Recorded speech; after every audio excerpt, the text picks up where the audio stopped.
We're now joined by Director and Chairperson of Defenders for Environment and Human Rights Violations in Africa, Christinah Mdau from Marikana, and now she joins us for a conversation on the Marikana Massacre 11 years on.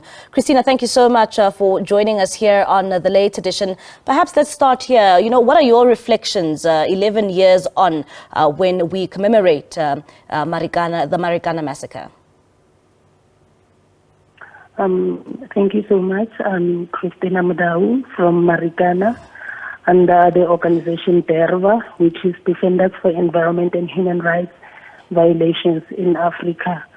My reflection is that nothing has happened, and it has been 11 years.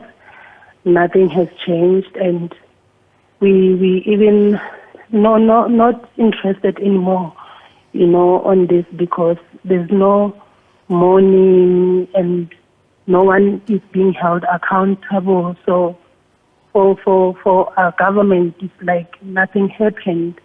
Even the commemoration we're just doing because what happened in our presence, happened on our land, but nothing has changed. The vulnerability of the society within the Marikana sector, it becomes more and more. The human rights violations from the mining surrounding Marikana becomes extreme, whereby it is a norm for a mine security people or mines to call police. Even if people go to their premises to seek jobs, it is easy for them to assault people and they go scot-free.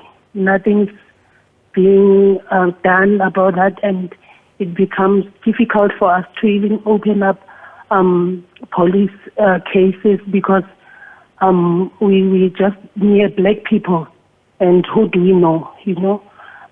For us to be able to open the dockets, we need to even call the brigadier and complain that we are here, we're trying to open up a case, the police are refusing, from our side as DERVA, it's like there's no human rights in Marikana.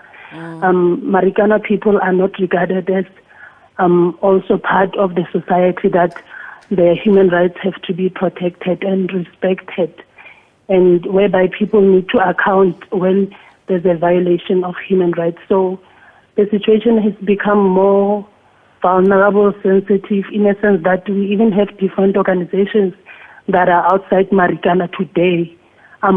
We as Marikana people, we are no longer interested in that because there's no remedy for that, and only people from different places and mourning there. And for us who were at the heart of the place, nothing has happened, and that brings us to say we're not regarded as people who deserve human rights remedies. And Christinah, you keep on emphasizing that you feel that nothing has happened and nothing has changed 11 years on. When we commemorate this day, does it mean anything to the people of Marikana, especially when you emphasize the fact that nothing has changed for the people living in that community?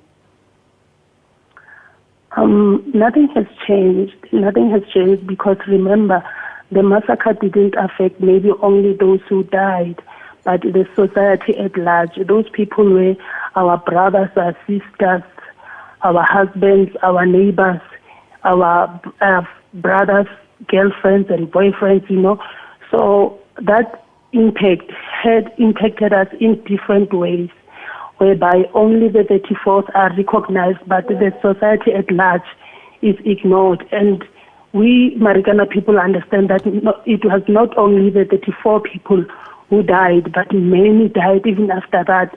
Even those who even ran inside the communities died, but they're not recognized. So there's no healing for the community at large. There's no healing for the place.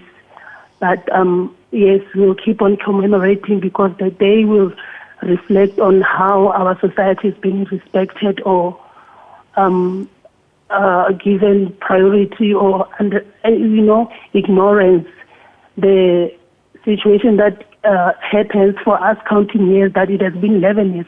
It seems like it was yesterday, but it is 11 years and nothing has happened. So Marikana is not respected. And perhaps, Christinah, you can just give us an insight in terms of, what lessons can be learned from this tragedy, especially when it speaks about human rights. You keep on emphasizing that you feel that there are no human rights still till this day. And I mean, when we speak of the Marikana massacre, we always speak about human rights because, I mean, these were mine workers who were demanding for better pay and for a decent wages.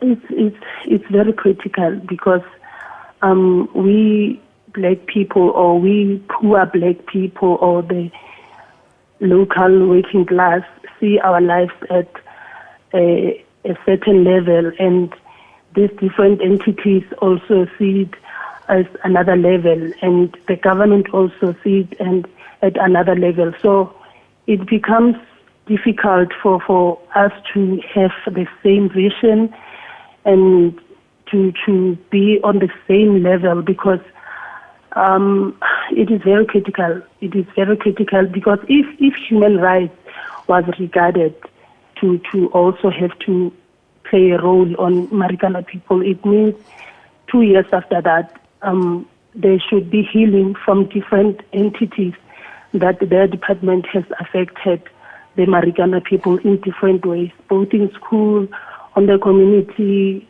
hospitals, the government offices within the Marikana, but nothing has been done officially to show that there's healing process coming for the people and the human rights being respected, or no one has been held accountable. So, there's no healing. There's no healing for Marikana people.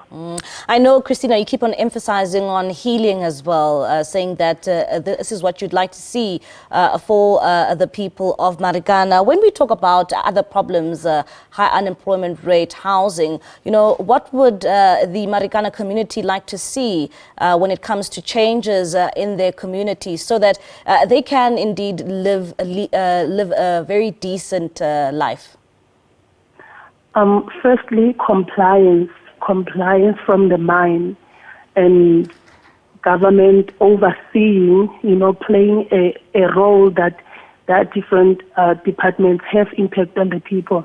When I speak about compliance, you'll remember that the mine has SLPs, and which are social labor plans. When you can open one SLP, you won't believe that everything that we have been living in Marikana is just a nightmare, because on their SLPs they promise heaven and earth, but on reality they're violating human rights, the environmental rights. So it's critical. So the unemployment rate is very high. We need to pay JOJOs, Yeah, all right, Christinah. Yeah, so it's stressful.